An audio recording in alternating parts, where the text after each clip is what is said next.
Let's talk about a place that's a massive contradiction. It's Pakistan's largest province, absolutely brimming with natural resources, and it's home to a multi-billion-dollar strategic port. You'd think it would be the country's crown jewel, right? Well, for decades, Balochistan has actually been the center of a violent and, frankly, often overlooked conflict. And to really get why, we have to look at something that happened recently that threw this whole struggle right back into the headlines. So, back in March 2025, militants from a group called the Baloch Liberation Army, the BLA, hijacked the Jafar Express train. It turned into a bloody siege that left dozens of people, both passengers and insurgents, dead. Now, this wasn't just some random act of terror. No, this was the latest violent eruption in an insurgency that is, believe it or not, almost as old as Pakistan itself. So that attack really begs a much bigger question. Why is this massive, resource-rich province stuck in this loop of violence that just never seems to end? And as we're about to find out, the answer is, well, it's complicated. It's a tangled web of disputed history, major economic grievances, and some really profound human rights issues. To really get what's happening now, we have to rewind, like all the way back to the beginning, to the chaotic birth of Pakistan in 1947, and a very controversial piece of paper that would end up sealing Balochistan's fate. So back then, you had these semi-independent kingdoms, right? Princely states. The Khanate of Kalat was the big one, the heart of what we now call Balochistan, and they had a choice, formalized by this legal document, the Instrument of Accession. The options were basically join India, join Pakistan, or, in theory, stay independent. And man, this timeline right here, it just shows you how fast everything went south.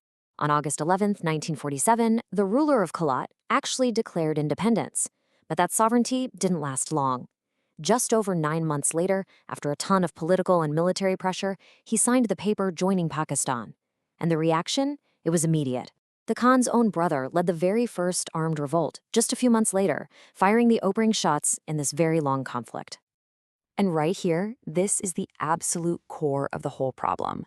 On one side, you have the Baloch nationalists. They'll tell you the Khan was forced into it, that Kalat was historically its own country and was basically illegally annexed. But Pakistan's side of the story is that an independent Kalat was a huge security risk, an existential threat to the new country, and that they had to secure their borders. This fundamental disagreement is the fuel that has kept this fire burning ever since. You know, that first revolt back in 1948? Yeah, that wasn't just a one-and-done thing, not even close. It was the start of a pattern, a cycle of insurgency that would come to define the next 70-plus years. Just take a look at this. We're talking 5 distinct phases of insurgency. It's relentless. You had rebellions against centralizing government policies in the 50s, another major tribal uprising in the 60s, a huge one in the 70s when the provincial government was sacked, and now the current phase. It kicked off around 2003, and it's widely seen as the longest and the most violent of them all. Now, if you want to point to one moment that really kicked this current, super intense phase into high gear, it's the killing of Nawab Akbar Bugti in 2006. This guy was a political heavyweight, a former governor, a powerful tribal leader. When he was killed in a military operation, he went from being a powerful leader to an absolute martyr for the nationalist cause. It just poured gasoline on the fire. Okay, so we've got the history, we've got these flashpoints, but what's really driving all this? What are the deep-seated grievances that just keep bubbling up? Well, it really comes down to 2 big things: resources and rights. And this table right here, this tells you pretty much everything you need to know about the economic side of things. So natural gas was discovered at Sui in Balochistan way back in 1952. By the 50s, that gas was being pumped to big cities all over Pakistan. But the main industrial city inside Balochistan itself, it didn't get that same gas until 1990.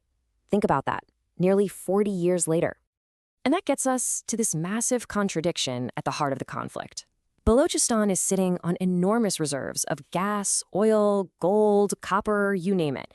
And yet, it's consistently ranked as Pakistan's poorest and least developed province. So from a nationalist perspective, it looks a lot like their home is being treated like a colony. Its wealth is just being sucked out, and they're seeing very little of the benefit. The other huge piece of this puzzle, and it's a really dark one, is human rights. The phrase you hear over and over is enforced disappearances. According to human rights groups, that number, 6,000 plus, represents the number of Baloch people who remain missing. We're talking students, activists, journalists, people who were allegedly picked up by security forces and then just vanished. And this isn't just hearsay. You've got major international human rights organizations who've been documenting this for years.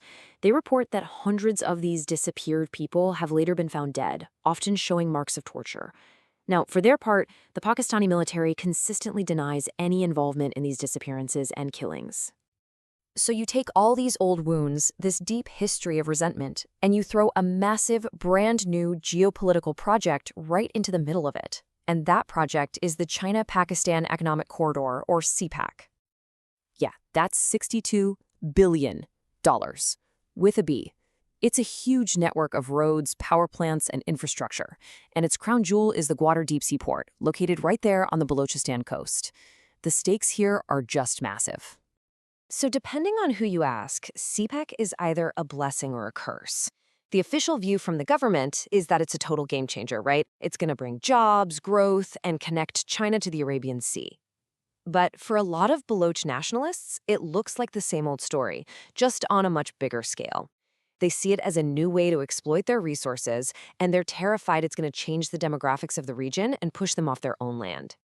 And when you dig into the details around Gwadar Port, you start to see why people are so angry. For starters, it's leased to a Chinese company for 40 years. And the province of Balochistan itself, they're slated to get just 2% of the profits. 2%. This has fueled fears that the local Baloch population could actually be a minority in their own land by 2048. And because of all this, CPEC projects and Chinese workers have become prime targets for insurgent groups. So after all this, where are we now? Well, it's still a total quagmire, a really deep, unresolved mess. But the way the conflict is being fought, that's starting to change. One of the big things that's different now is who's leading the insurgency. It's not just the traditional tribal leaders anymore. You're seeing an educated, middle-class generation getting involved. And at the exact same time, there's this powerful, non-violent protest movement that's growing, often led by women, demanding answers about the disappeared. So you have these two things happening at once, the armed struggle and this growing peaceful resistance. It's like a conflict on two fronts. And all of this leaves us with the big, really tough question at the end. When you have grievances this deep, when you have billions of dollars and global powers involved, and when you have a cycle of violence that's been passed down from grandparents to parents to children, what on earth does a path to peace even look like in Balochistan?